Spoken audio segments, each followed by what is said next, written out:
Namaskar, hello and welcome viewers. You're watching this special presentation of Sansad TV, Bills and Acts, where we analyze bills that impact you, acts that empower you, and programs that matter to you.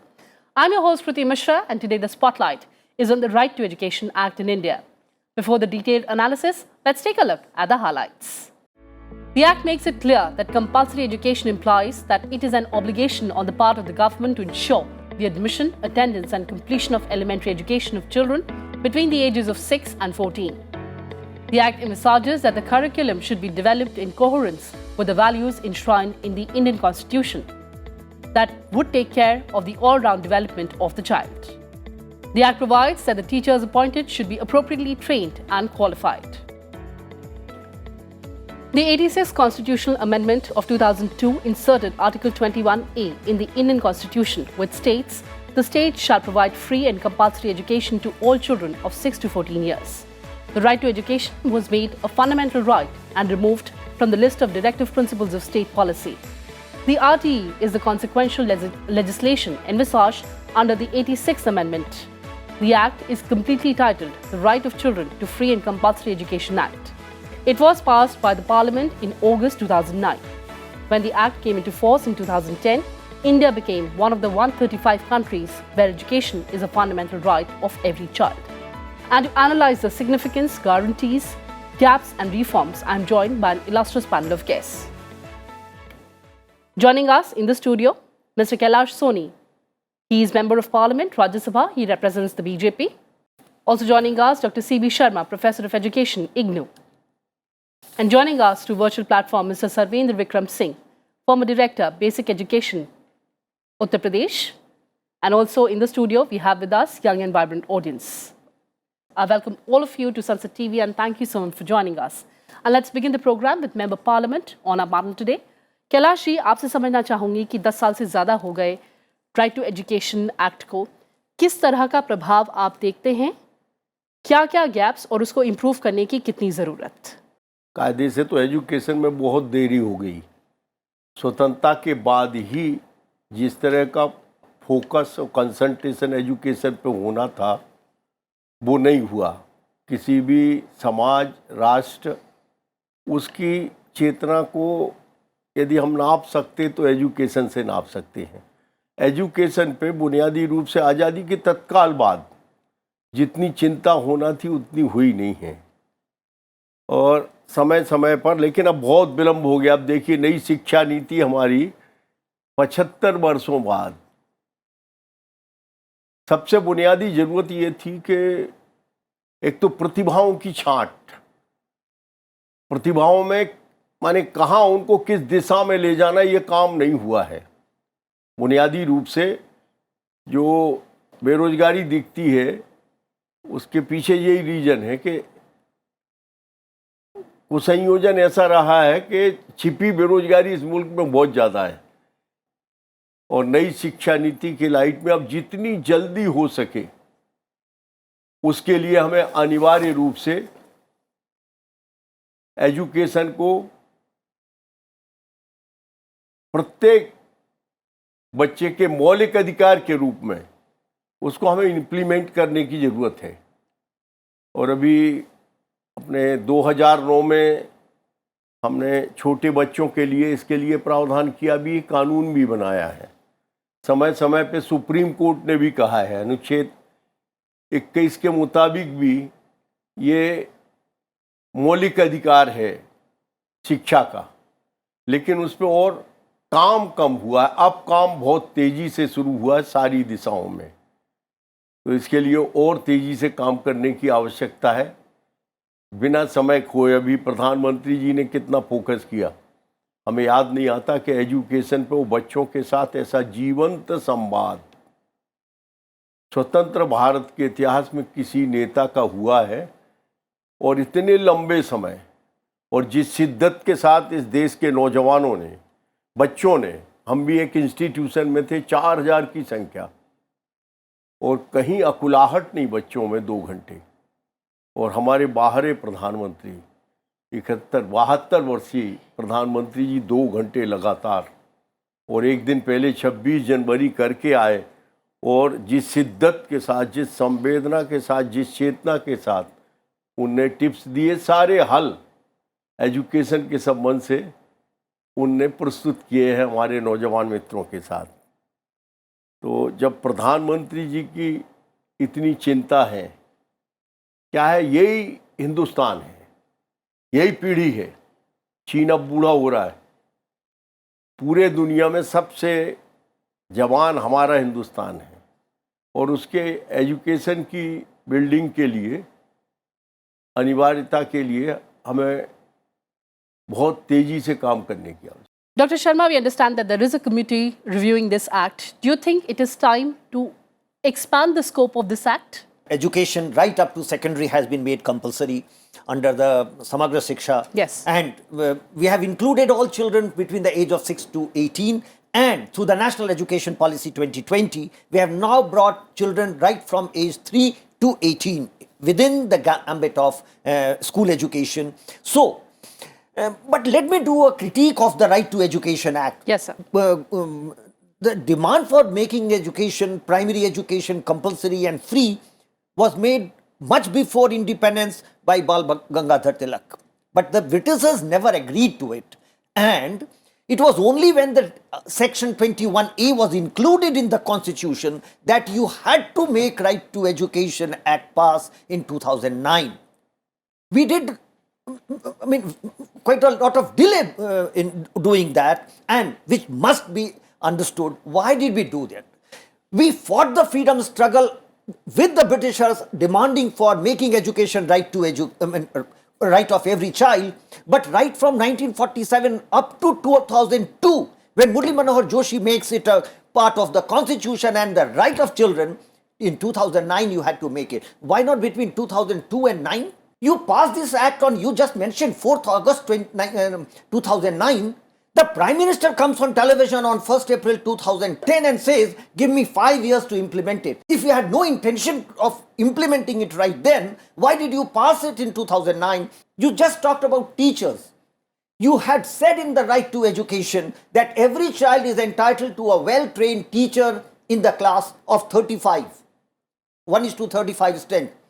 You did not have trained teachers then, and you asked the nation for 5 years. And what did you do? You made provision for training of in-service teachers who were in the government school. Your larger sector is in the private sector, and you did not give any opportunity to teachers to get trained. What I want to emphasize is the Right to Education is a weak act, and there is a committee already under the chairpersonship of Annapurna Devi ji, the Minister of our state, and it's my good fortune to be a member of that committee. We are reviewing the Right to Education, and we'll soon be putting up a bill in the parliament to review that. Why do we need to do that? Now it is right of every child right up to the age of 18, and we did not include from 3 to 6. Who was the sufferer? Who was the sufferer? The children of the less privileged, the weak, the scheduled caste, the scheduled tribe, and especially the girls between the age of 3 and 6. They need to be in a school. You created Anganwadis and gave them a worker, not even a teacher. Now the National Education Policy says we will convert all the Anganwadis into teaching learning centers and train the teachers or the workers to become pedagogues. You should have understood that every child requires a trained teacher. What are the critical points that you're analyzing in the committee? A major issue is that the Right to Education says that every child will be in a school, and a school has been defined. What is that school? You defined a school in terms of land, building, structures and all that. It has been our tradition in India that children used to be educated on the floor of the mandirs, the temples, and they were the schools. The old Dadi, Nani used to go there, sit there and teach the children. You excluded all this social service in education. Look at the National Education Policy. Now that we are in the process of deciding on the National Curriculum Framework, we have a group on alternatives in education. We are going to again say that alternatives in schooling must be there for the less privileged. हमको पूरे के पूरे शिक्षा के अधिकार कानून को बदलना होगा और सबों को समाहित करना पड़ेगा. समाज की सिर का समाज का अंग था स्कूल. हमने स्कूल को समाज से बाहर कर दिया. यही काम शिक्षा का अधिकार कानून ने किया. Absolutely. You talked about infrastructure. Let me take that to Mr. Singh. Mr. Singh, 3 critical points that the original act talked about: the infrastructure, pupil and teacher ratio, and the qualification and training of teachers. The gaps right now, and how do we improve them? धन्यवाद। मैं दो तीन बातें अपनी ओर से पहले कहूँगा और अभी प्रोफेसर शर्मा कुछ मुद्दे उठा रहे थे। सबसे पहली बात तो ये है कि मैं ये निमंत्रण देता हूँ प्रोफेसर शर्मा को कि वो उत्तर प्रदेश आएँ और उत्तर प्रदेश के कुछ स्कूलों का भ्रमण करें। तो जो इंफ्रास्ट्रक्चर वाली बात है कि स्कूल बिल्डिंग है और बच्चे पेड़ के नीचे पढ़ रहे हैं और बिल्डिंग डिसफंक्शनल हो गई है, ये शायद धारणा बदलने का समय है।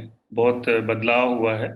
जो सरकारी स्कूल हैं उनके समूचे परिवेश को आकर्षक बनाने और उनमें सुविधाओं की व्यवस्था के लिए जो ऑपरेशन कायाकल्प चलाया गया है पिछले 5-6 वर्षों में, उसके बहुत सकारात्मक नतीजे हैं। बहुत ही आकर्षक परिसर हुए हैं। उसमें तकनीक समर्थित कक्षाओं की व्यवस्था की जा रही है और इसका नतीजा ये हुआ है कि जो सरकारी स्कूल हैं उसमें पिछले 5-6 वर्षों में लगभग 50 लाख बच्चे पढ़े हैं। 1,52,00,000 बच्चे थे 2016 में और अभी लगभग 2 करोड़ पहुंचने वाले हैं यहाँ पे, कक्षा 1 से 8 के जो सरकारी स्कूल हैं। दूसरी बात मैं ये कहता हूँ कि जो अल्टरनेटिव स्कूलिंग के बारे में प्रोफेसर शर्मा का कहना था कि जो मंदिर के प्रांगण में और परिवार के आसपास पेड़ के नीचे जो शिक्षा प्रणाली थी, सही है। बहुत महत्वपूर्ण बात उन्होंने कही है कि हमारा आज़ादी के पहले का जो शिक्षा तंत्र था वो इस तरह का एक वैकल्पिक शिक्षा प्रणाली थी जिसको एक फॉर्मल स्कूलिंग सिस्टम में ब्रिटिशर्स ने बनाया, विकसित करने की चेष्टा की 1835 के बाद। तो वो एक मॉडल था, लेकिन आज की परिस्थिति में और आज के पृष्ठभूमि में पेड़ के नीचे और बरामदे में किसी बच्चे की स्कूली शिक्षा की व्यवस्था मैं इससे बहुत कंफर्टेबल नहीं फील करता हूँ। एक औपचारिक सिस्टम, व्यवस्था, सुविधाएं, उपकरण की व्यवस्था किए बिना कोई एक व्यक्ति कहीं पे बच्चों को पढ़ाने लग जाएंगे, तो उससे आप क्वालिटी को लेकर के बहुत सुनिश्चित नहीं हो सकते।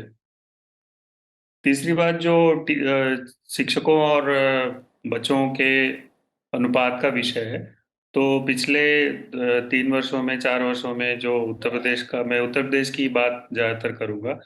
जो नए शिक्षकों की भर्ती हुई है, लगभग 2.25 लाख शिक्षकों की भर्ती हुई है, तो शिक्षक छात्र अनुपात बहुत अच्छा हो गया है और जो आरटी के निर्धारित मानक है उसके विद इन द लिमिट है वो।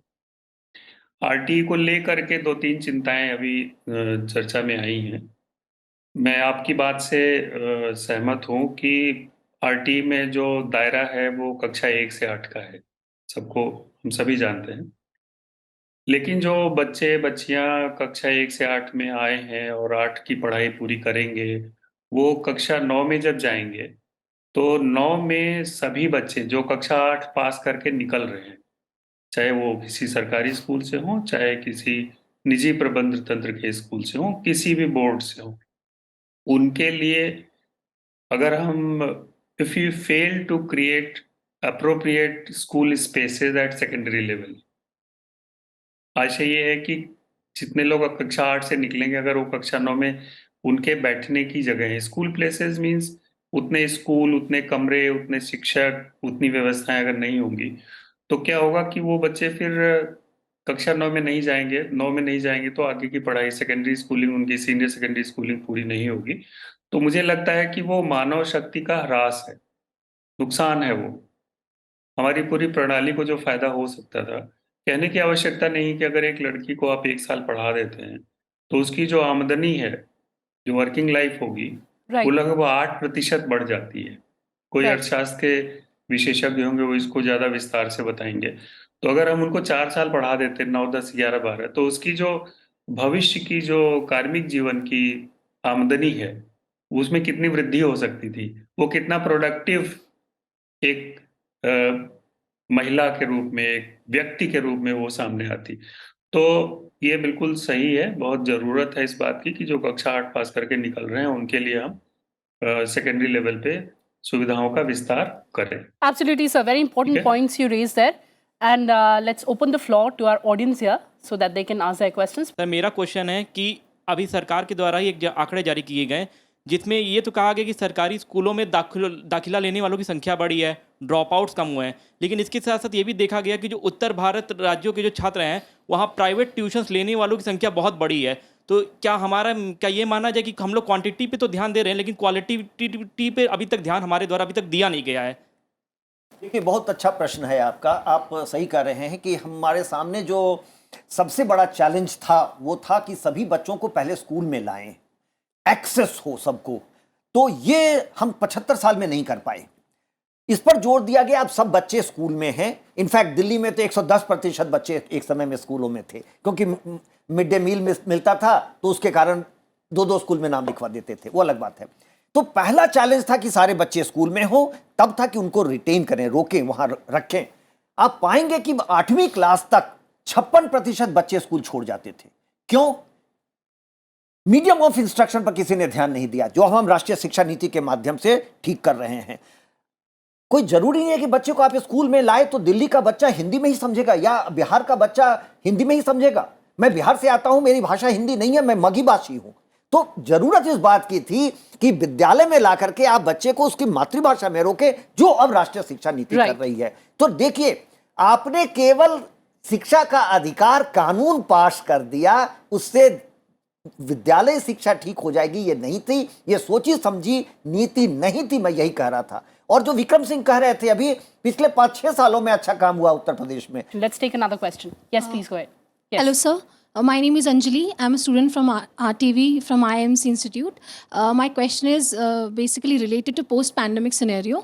So, where the probability of adolescent girls dropping out from the school permanently was more, Right. and the ratio in 2019 and 1920, the girls dropout ratio was 15.1, way higher than boys dropout. So, what is government doing to sustain? Sir, Kailash Soni ji, आपसे समझना चाहूंगी, जैसा कि उनका सवाल है कि pandemic के बाद जो एडोलेसेंट लड़कियां उनका ड्रॉप आउट बढ़ गया है, तो उसके लिए सरकार क्या कर रही है?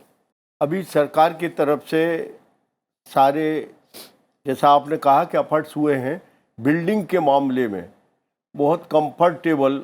हम मध्य प्रदेश स्टेट से आती हैं जी, तो वहाँ पे माने बैठने की सुविधा, भवनों की सुविधा, अभी सीएम राइज स्कूल प्रारंभ किए हैं। तो ये मध्य प्रदेश, अलग अलग प्रांतों की अलग अलग स्थिति है। अभी जो नई एजुकेशन पद्धति है जी, उसके आधार पे अभी इसके लिए कम से कम 1 साल अभी प्रैक्टिकल ये लगेगा कि अपने नए एजुकेशन पद्धति को अप्लाई कैसे करना। इसके लिए काम जारी है सब जगह। पार्लियामेंट के पहले ही ये काम शुरू हो गया और पार्लियामेंट के बाद भी अभी प्रधानमंत्री जी का जिस तरह से एजुकेशन पे फोकस है, उसके आधार पे अपने नीचे ग्रास रूट पे भी अपने नई शिक्षा पद्धति को समझ करके उसको इम्प्लीमेंट कराना, लागू कराना, इसको पहले समझने की आवश्यकता। तो ये साल तो हमें लगता है कि ये नई पद्धति को समझ करके उसको समझने के लिए अभी हमें कम से कम यहाँ 6 माह का समय पार्लियामेंट के बाद इसके लिए लगेगा। राइट। और उसके बाद फिर ये नई पद्धति, और इसकी आवश्यकता थी बहुत पहले। बिल्कुल। कि केवल थ्योरी से काम नहीं चलेगा। अच्छे जीवन के लिए, अच्छे राष्ट्र की जरूरत के मुताबिक प्रतिभाओं के साथ जो हुनर भी है, कोई ना कोई हुनर, आपका थ्योरी 55%, बाकी का अपना प्रैक्टिकल जो है वो कोई ना कोई हुनर सिखाना। बिल्कुल सर, जिंदगी। जी बिल्कुल। I am completely out of time, let's take the last question quickly. Sir, my question is related to the disparities in our system. Sir, private और गवर्नमेंट में डिस्पैरिटीज हैं स्कूल्स में, काफ़ी सबको पता है। रीजनल डिस्पैरिटीज़ हैं अर्बन और रूरल में। दिल्ली के स्कूल्स को हम किसी रूरल पॉकेट में जाके उसको कंपेयर करेंगे। यूनिवर्सिटीज़ में जाने के लिए जब स्टैंडर्डाइज्ड टेस्ट है, तो सर आपको कैसे लगता है कि हम लोग उन डिस्पैरिटीज़ को एड्रेस करके एक लेवल प्लेइंग फील्ड बना सकते हैं? Let me give you one example. During 14-15, the government started Beti Bachao, Beti Padhao. The UNESCO report says that in 18-19, the participation of girls increased by 5%. Let me give you another example. We started the Sainik schools in India in 1961. Girls were not admitted to Sainik school. Why? We admitted girls to various armed forces, but we did not give them the right to get admission in Sainik schools. It has been started only 2 years back. I believe the government is looking at these small pockets where disparity has existed and it's trying to undo. Look at the national education policy. What I mentioned just now, language was a big barrier. We provided education only in 22 languages of the 8th schedule. Now it has been increased to 150 languages of the nation. What happened with the poor children? They dropped out of school because the education was not provided in their mother tongue. We have made provision through the National Education Policy 2020 that every child, from whatever language background the child is, Khadiya, Ho, Santali, Mundari, they will all be given lower primary education in their mother tongue so that they don't drop. I am confident that 2035, every child will be in school and getting quality education in mother tongue. The major reason for dropout, I remember there was a subcommittee of the CAPE where I was also a member. We found most children dropped because primary education was not provided in their mother tongue. We have made that provision through the National Education Policy. Every child will remain in school, get good quality education in the mother tongue and finally succeed. National education policy 2020 उन सारी बातों को ध्यान में रखता है जो शिक्षा का अधिकार कानून को रखना चाहिए था और नहीं रख पाया है. हम जब राष्ट्रीय शिक्षा नीति को पूर्णतः लागू करेंगे, आप स्वयं पाएंगी कि वो शिक्षा का अधिकार कानून पूरे समाज को ही मिलेगा, कोई कानून पास करने की जरूरत नहीं. Absolutely, sir. So let's wait for the implementation of the policy across the states. Exactly. On that note, thank you so much for joining us, Kailash Soni ji, Dr. Sharma ji, and Mr. Singh. Well, viewers, that's all we had for you in this edition. Thanks for watching and stay tuned to Sansad TV. Goodbye for now from my side.